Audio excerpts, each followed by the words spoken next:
Roo, I had one of those moments yesterday. I was driving along and mid-morning, and I started screaming and yelling at the radio because they announced that here on Triple M, Matthew Nicks is the coach of the Crows. And I said, no, he can't be because Roo would have told us. Roo would have said it on our breakfast show right here. Well, I basically, I didn't deny it yesterday, did I? Well, you didn't bloody tell us either. Well, I can't break ranks, Ditts, and go rogue and give you inside information. But, yeah, he did get the job yesterday, and he was a raging favourite by the end, and people were tracking him and finding out what was going on. So it wasn't a total shock at the end of the day, was it? All right. So why Matthew Nicks? What was it that stood out for you? I think he was the best, most well-rounded coach that was up for grabs. And he's been in the senior assistant position for the last 3 years, which gives him, a great amount of experience, as much experience as you could probably have without actually being a head coach.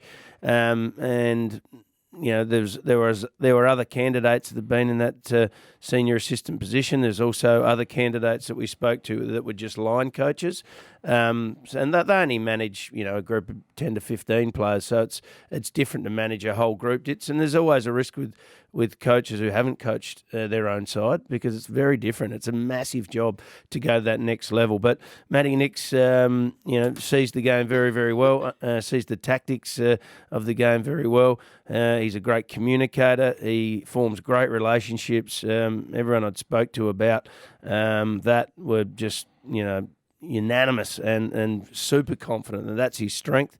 We need that at the moment at the football club. Every football club needs that. Every successful football club has got that about their coaching group. So that gave me a lot of confidence as well. He's an Adelaide fella, and he's lived in the Adelaide system. He understands what it's like to coach and play football in South Australia. He was involved in perhaps the best culture in the AFL, and that's the Sydney culture, the Bloods culture that they started back in the early 2000s. So he's got that experience. And he's worked in the outside world. I like people that have been out and done that. He was a stockbroker for 5 years. So he had a bit of a taste of that. I could not find a person to say a bad word about him. Hopefully I spoke to the right people. Now, I've heard you use the word rejuvenate. I've heard Rob Chapman say it as well. The club needs to rejuvenate. Is that, and you've just said about how good he is at relationships. What's most important at your club right now? Is it getting the feeling and that culture back, or is it game style and starting to win games immediately? We all know, whether you're at a radio station, at a football club, a business down the road. We heard it on Triple M yesterday when we were talking about the Y generation. A bloke rang up and said, if you've got the right environment at your club or at your business, people will work.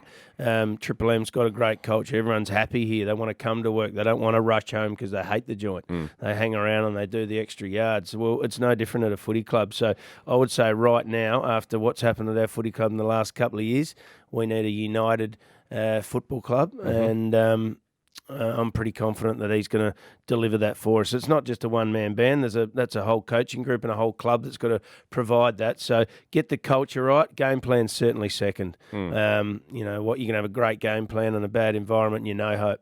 I think you've got to have a great culture, great environment, and then if you can back that up with a good game plan and everything else, well, then you're a chance. All right, he was on the Rush Hour yesterday with Jars and Louis. Here he is talking about game style.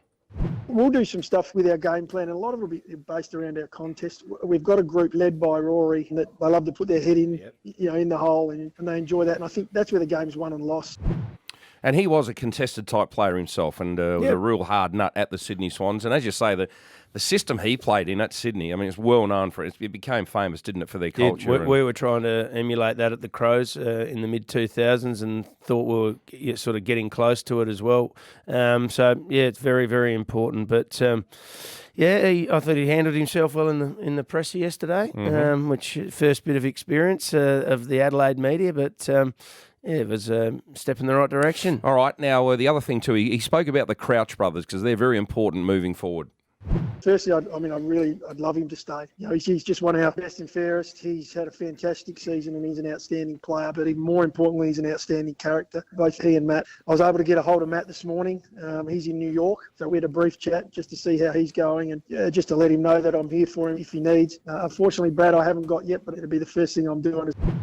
And Roo, I know you have worked very, very hard. You've had a tough few weeks, so to you and to everyone that was involved, well done. Congratulations. It sounds as though you've got the right man and you've got the man you wanted, but I know that you have done some long hours. Yep. And you've had to put up with a bit along the way as well, and it hasn't been easy for you. So, tough process. Yep, hopefully we're heading in the right direction. It was good to hear a coach talk about moving forward and putting the past behind us because it has been a tough couple of years for supporters, sponsors, players, admin at the footy club. So hopefully this is a step in the right direction. We can get back to being a respected competitive football club. All right, and Matthew Nix will join us in the next hour here on Triple M.